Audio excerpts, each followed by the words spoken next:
मीरपुर नाम के शहर में तेजस अपनी पत्नी नीरू के साथ रहता था। पति पत्नी दोनों ही नौकरी करते थे।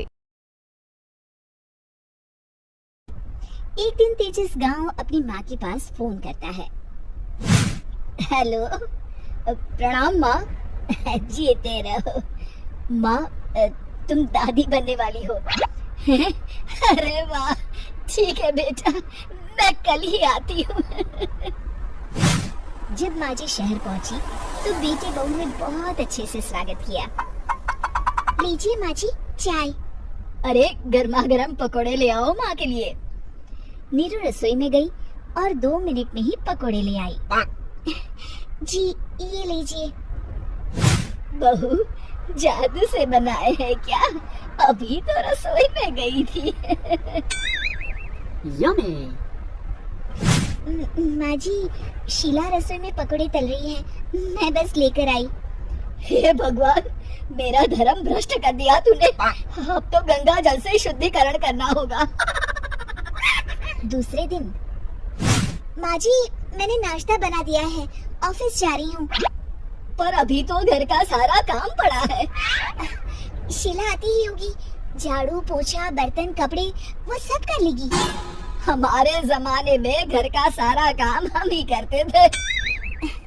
जी माँ जी, आप बहुत होशियार हैं, मैं घर ऑफिस दोनों नहीं संभाल पाती। तो जरूरत क्या है घर से बाहर जाकर चाकरी करने की? वैसे भी घर का काम खुद करने से घर में बरकत आती है, समझी? पर माँ जी, पर वाला कुछ नहीं, इस महीने की पगार मिले फिर ऑफिस बंद है। हाँ। रात को नीरू तेजस से कहती है, सुनिए जी, माँ जी बोल रही थी कि मैं नौकरी छोड़ दूं। वैसे ठीक ही तो है, अभी तुम्हें आराम की जरूरत है। फिर भी आराम कहा, शीला को छुड़ाने के लिए बोल रही थी। तो अब 24 घंटे में इतना काम तो कर ही सकती हो। पर जॉब पसंद है मुझे, घर पर मन नहीं लगेगा। अगले दिन जब दोनों ऑफिस के लिए निकल रहे थे, मेरी तो कोई कीमत ही नहीं है इस घर में।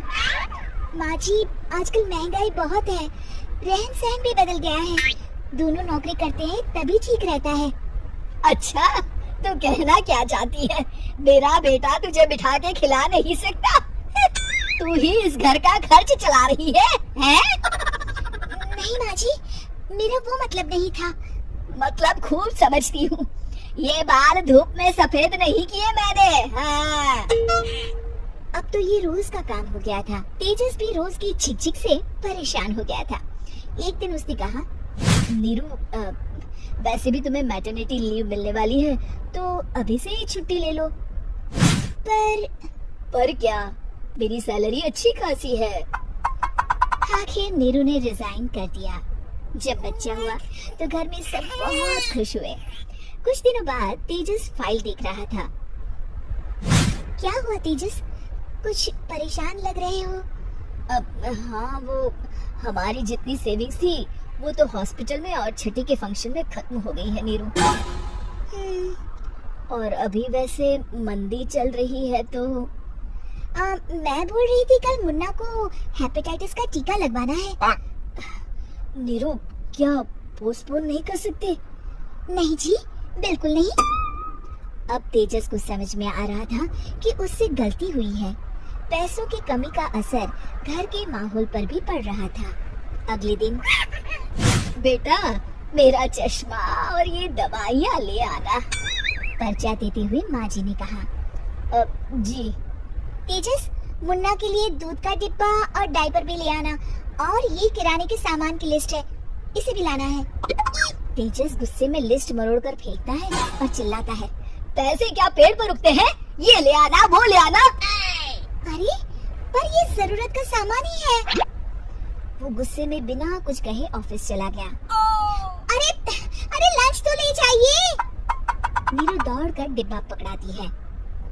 एक दिन खाना खाने के बाद, नीरू, अब तो मुन्ना कुछ बड़ा हो गया, तो अब तुम वापस ज्वाइन कर लो ना जॉब। पर इस रिसेशन में जॉब मिलना बहुत मुश्किल है। ट्राई तो करो। फिर मुन्ना, माँ जी है ना, और एक फुल टाइम मेड भी लगा लेंगे। पर माँ जी, उन्हें तो पसंद नहीं। तभी माँ जी वहाँ आ जाती है और प्यार से नीरू के सर पर हाथ फेरते हुए बोलती है, अब मेरी समझ में आ गया बहू, पहले के और अब के समय में अंतर है। तुम काम शुरू करो, मुन्ना की जिम्मेदारी मेरी। मेरी प्यारी माँ जी। ये कहकर नीरू उनकी गले लग गई। शिक्षा, परिवर्तन संसार का नियम है, हमें भी समय के साथ चलना चाहिए। उम्मीद है कि आपको हमारी ये कहानी पसंद आई होगी। कृपया हमारे चैनल को सब्सक्राइब करें और सभी अपडेट्स के लिए बेल आइकन जरूर क्लिक करें। और हाँ, वीडियो लाइक और शेयर करना मत भूलिएगा। Bye bye.